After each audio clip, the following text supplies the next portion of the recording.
Assalamualaikum warahmatullahi wabarakatuh. Alhamdulillah, thumma alhamdulillah. Alhamdulillahilladzi an'amana bi ni'matil iman wal islam. Asyhadu an la ilaha illallah al-malikul haqqul mubin. Wa asyhadu anna Muhammadan abduhu wa rasuluh shadiqul wa'dil amin. Allahumma salli ala sayyidina Muhammad wa ala ali sayyidina Muhammad wa ala alihi wa ashabihi wa man tabi'ahum bi ihsanin ila yaumiddin, amma ba'd. Yang kami hormati segenap pengurus Takmir Masjid An-Nur KPP Pratama Surakarta, segenap jamaah yang hadir, Bapak Ibu yang senantiasa dimuliakan dan dibahagiakan oleh Allah Subhanahu wa taala.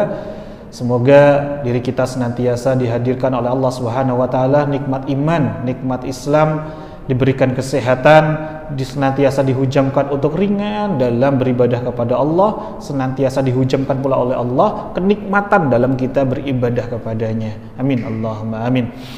Mari senantiasa kita bersyukur kepada Allah sehingga kita masih detik ini, hari ini diberikan hidayah, taufik, inayah untuk bisa hadir di majelis ini, di majelis kajian rutin setiap hari Rabu untuk senantiasa belajar tentang sirah nabawiyah, sejarah tentang baginda Nabi Muhammad SAW. Mari kita syukuri bagian dari bentuk nikmat yang Allah hujamkan kepada kita. Karena banyak sekali orang-orang yang tidak mudah untuk bisa ingin belajar saja. Dan alhamdulillah hari ini saja, ya ketika kemarin dikontak oleh Pak Rusli, saya belum bisa menjanjikan hari ini bisa hadir atau tidak. Ya, alhamdulillah kita tadi Allah mudahkan. Dari Klaten pukul 11.05 sampai sini pas tadi 11.36. Alhamdulillah Allah mudahkan, Allah lancarkan. Karena tadi ada amanah untuk mengisi walimatus safar, ya, persiapan untuk keberangkatan haji. Dan ini adalah nikmat dari Allah, kita masih bisa dimudahkan untuk istiqomah hadir di sini. Kita ya syukuri dengan mengucap kalimat tahmid, kalimat hamdalah bersama-sama.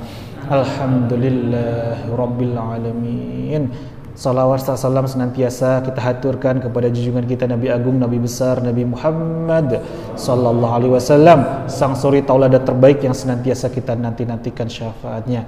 Semoga dengan senantiasa kita mempelajari kisah-kisah beliau, semakin dihujamkan dalam hati kita, semakin cinta dengan beliau, senantiasa mudah mengamalkan apa-apa yang diajarkan oleh beliau, dan senantiasa kita pula nanti dapatkan syafaat dari beliau. Amin, Allahumma amin.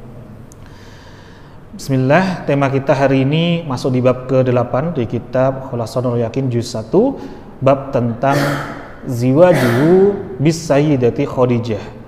Ziwajuhu itu tentang pernikahan beliau Rasulullah sallallahu alaihi wasallam bis sayyidati Khadijah, dengan Sayyidah Khadijah. Tapi sebelum itu mari kita refresh sejenak di bab yang ke-7 kemarin. Kita belajar tentang perjalanan Rasulullah sallallahu alaihi wasallam dalam perdagangan beliau yang kedua ke negeri Syam.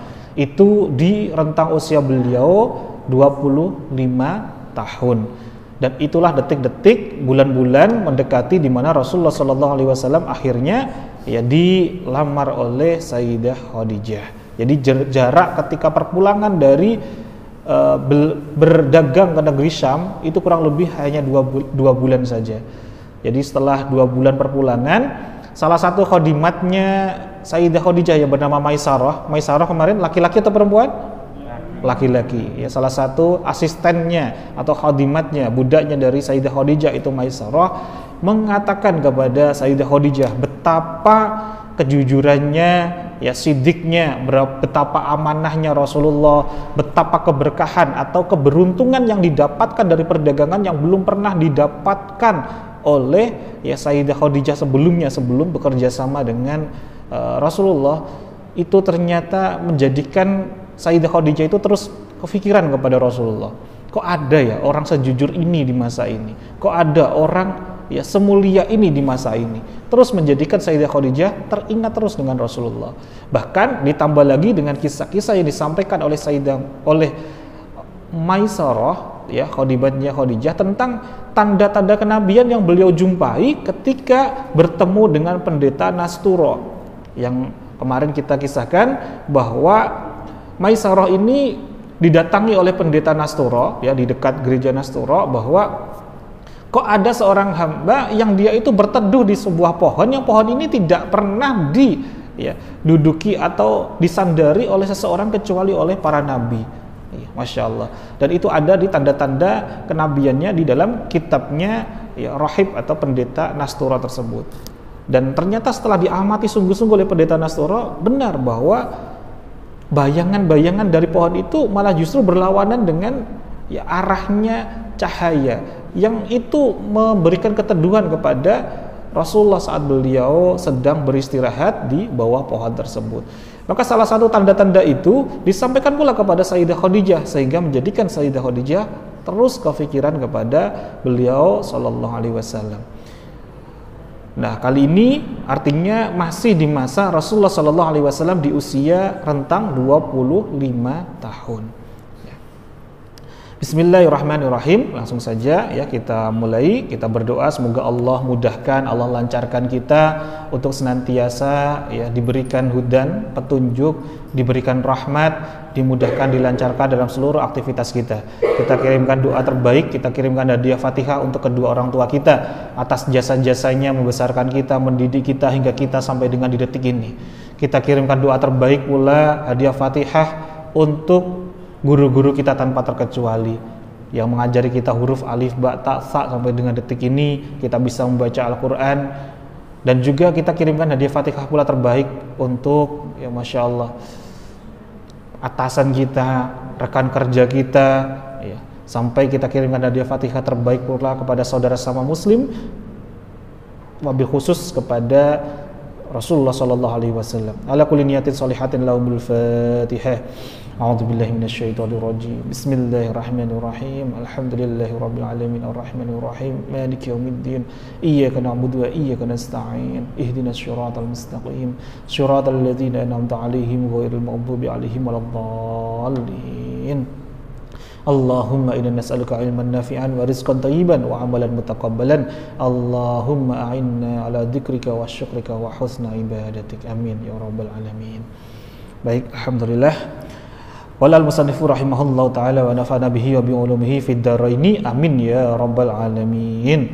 Bab yang ke-8, ziwajuhu, pernikahan beliau, hunya kembali kepada beliau Rasulullah sallallahu alaihi wasallam bis sayyidati Khadijah, dengan Sayyidah Khadijah.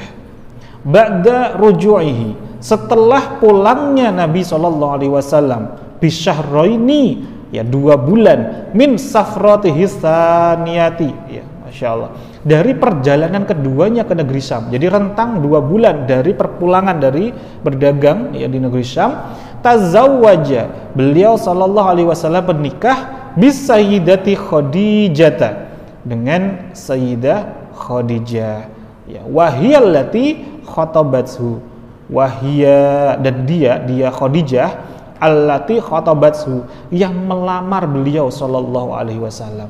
Jadi di masa lalu saja Masya Allah Sayyidah Khadijah itu ya menyeberangi satu yang namanya kaidah umum. Kalau umumnya itu harusnya yang melamar pihak laki-laki kepada pihak perempuan. Ya, di zaman sekarang aja masih tabu kalau seorang perempuan melamar ya laki-laki. Tapi di zaman itu ya Masya Allah Sayyidah Khadijah sudah memberanikan diri. Di dalam kitab Sirah Nabawiyah Ar-Rahiq Al-Maktum itu juga disebutkan ketika Sayyidah Khadijah itu selama 2 bulan itu kefikiran terus kepada Rasulullah SAW. Kemudian beliau itu curhatnya kepada salah satu sahabatnya Sayyidah Khadijah, namanya Nafisah binti Munayyah. Nah, ketika diberikan ya cerita itu, sejatinya Sayyidah Khadijah itu mulai senang dengan Rasulullah, tapi beliau minder. Mindernya apa? Rasulullah itu masih muda, usianya masih di 25 tahun, sementara Sayyidah Khadijah sudah 40 tahun dan sudah pernah menikah sebelumnya, yang mana suaminya wafat. Kemudian ketika Nafisah binti Munayyah ini mendapatkan cerita tadi, ya, beliau tahu betul siapa itu Sayyidah Khadijah. Sosok ya wanita yang sangat mulia ya, yang sangat istimewa, bahkan banyak sekali orang-orang yang melamar beliau tapi ditolak oleh Sayyidah Khadijah. Maka Nafisah binti Munayyah ini punya ya ide, punya gagasan. Beliau malah justru punya inisiatif mendatangi Rasulullah. Beliau yang namanya Nafisah binti Munayyah inilah yang mendatangi Rasulullah, mencari Rasulullah untuk yang menyampaikan bahwa ada loh seorang wanita suci, wanita mulia, ya di kalangan kaum Quraisy yang hendak ingin sekali melamarmu. Bagaimana? Apakah kamu mau atau enggak?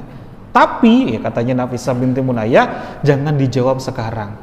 Ya, pikirkan dulu, tunggu besok atau lusa ketika aku sudah ya mendatangimu kembali. Pikirkan dengan baik-baik. Ini caranya negosiasinya ya Nafisah binti Munayyah, Masya Allah.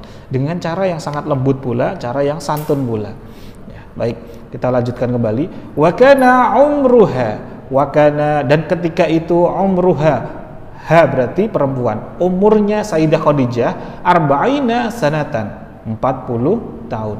Wa umruhu, dan umur beliau sallallahu alaihi wasallam, hu kembali kepada laki-laki, wa umruhu sallallahu alaihi wasallam khamsan wa ishrina sanatan, khamsan wa ishrina 25 itu sanatan tahun, berarti usianya Rasulullah sudah 25 tahun, sementara Sayyidah Khadijah sudah di usia 40 tahun. Setelah tadi Nafisah binti Munayyah tadi memantapkan hati Rasulullah, menanyakan tadi, kemudian tibalah waktunya giliran ya dibahas di keluarganya masing-masing, di kabilahnya Sayyidah Khadijah, dan juga oleh Rasulullah dibicarakan di keluarga dekatnya dengan Rasulullah kepada paman-pamannya Rasulullah Shallallahu Alaihi Wasallam.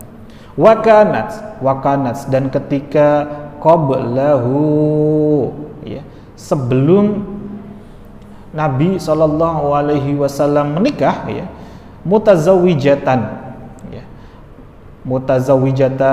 ya, setelah menikah bi Abi Halata, maksudnya Sayyidah Khadijah ini sudah pernah menikah dengan yang namanya Abi Halah.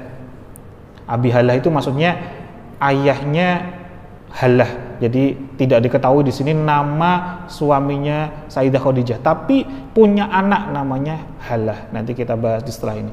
Waqad mata. Ya, waqad mata, dan suaminya itu wafat, yang tadi namanya Abi Halah tadi, walahu waladun, dan beliau ya itu meninggalkan seorang anak laki-laki minha ya dari pernikahan tersebut, ismuhu Halatun, namanya adalah Halah. Jadi Sayyidah Khadijah ini sudah punya anak bawaan dari suami sebelumnya namanya Halah ya. Kalau ditanya siapa suaminya dulu, karena nggak tahu namanya, bapaknya Halah gitu sih, Abi Halah. Itu biasa di kalangan kaum Arab. Biasanya kalau ada seorang ayah, ayahnya ini namanya siapa gitu, nama anaknya dipakai. Bahkan Rasulullah pun juga sama. Rasulullah juga punya gelar namanya Abu Qasim, karena ada salah satu putranya Rasulullah dengan Sayyidah Khadijah namanya Qasim, maka beliau dipanggil Abu Qasim gitu ya. Baik, kita lanjutkan. Waqad aqamat ya, waqad aqamat. Dan ya ia menjadi istri ma Rasuli bersama dengan Rasulullah hamsan wa isrina. Jadi selama 25 tahun. Jadi Sayyidah Khadijah itu menikah dengan Rasulullah itu selama 25 tahun. Kalau Sayyidah Khadijah itu menikahnya usia 40 tahun dan bersama-sama dengan Rasulullah 25 tahun, artinya sampai usia berapa Sayyidah Khadijah itu wafat? Pinter kita. 40 tambah 25 berarti 65 tahun. Walam yatazawwajat, dan tidak ya, pernah menikah ghairaha, selain dia Khadijah, maksudnya Rasulullah itu tidak pernah menikah selain dengan Khadijah hatta tuwfiyat, sampai Khadijah itu wafat. Artinya Rasulullah Shallallahu Alaihi Wasallam kalau tadi 25 tahun pernikahan dengan Sayyidah Khadijah sampai wafat, artinya Rasulullah itu dari usia 25 tahun sampai dengan usia 50 tahun itu tidak pernah menikah kecuali hanya dengan Sayyidah Khadijah saja. Ya, Masya Allah. Nah, di sini ada beberapa hikmah. Mengapa Sayyidah Khadijah itu kok memilih Rasulullah sebagai ya pendamping hidupnya, sebagai suaminya? Salah satu faktornya adalah tadi yang kita bahas di mukadimah, bahwa Sayyidah Khadijah itu sudah mulai melihat adanya ya tanda-tanda yang istimewa dalam diri Rasulullah Shallallahu Alaihi Wasallam. Mulai dari kejujurannya, mulai ya dari datangnya keberkahan-keberkahan yang hadir ketika mulai bekerja sama dengan Rasulullah, dari budi pekertinya, ya, dari tanggung jawabnya, itu sudah mulai terlihat. Makanya ketika nanti kita masuk di bab pembahasan tentang Rasulullah itu dapatkan wahyu yang pertama, siapa yang menenangkan Rasulullah?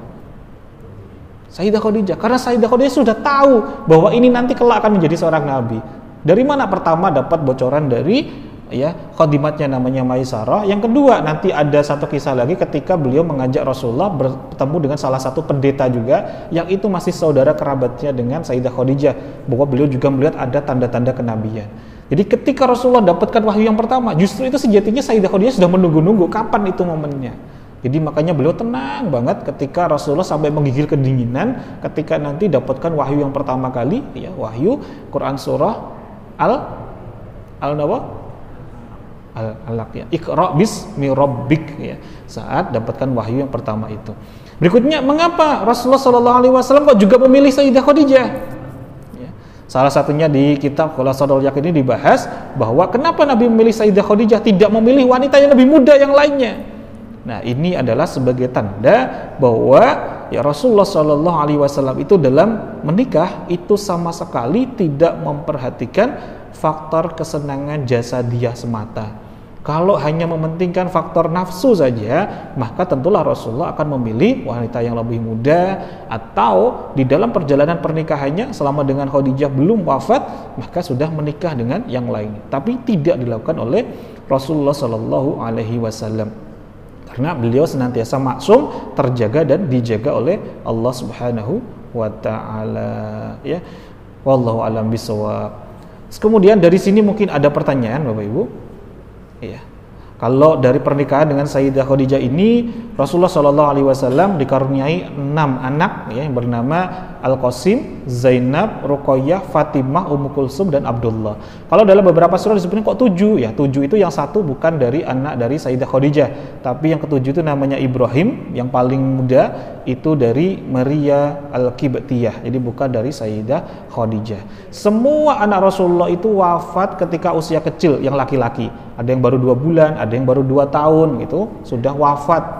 Itu adalah salah satu bentuk penjagaan dari Allah agar nanti tidak terlalu dikultuskan dzurriyyatnya Rasulullah. Coba kita lihat saja, masih saudaranya saja, contohnya Sayyidina Ali bin Abi Thalib. Bagi orang-orang Syiah, mohon maaf yang bukan Ahlussunnah, itu kan dikultuskan sekali. Alasannya apa?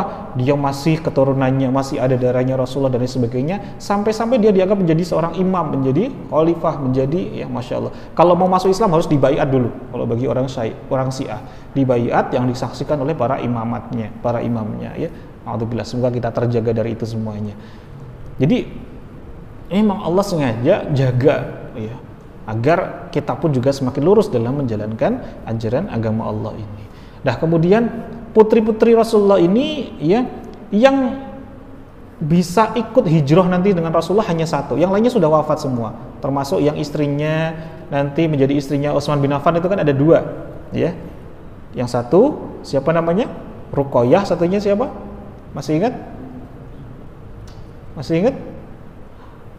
Ini semuanya sudah wafat sebelum hijrah. Jadi ketika Rasulullah hijrah, itu keturunannya hanya satu yang masih hidup, yakni Fatimah Zahra, yang beliau menjadi istrinya Sayyidina Ali bin Abi Thalib. Fatimah Zahra inilah satu-satunya putri beliau yang wafat setelah Rasulullah wafat, hanya selang 3-6 bulan setelah Rasulullah wafat. Nah, beliau kepikiran terus dengan Rasulullah, sangat sayang, sangat cinta dengan Rasulullah.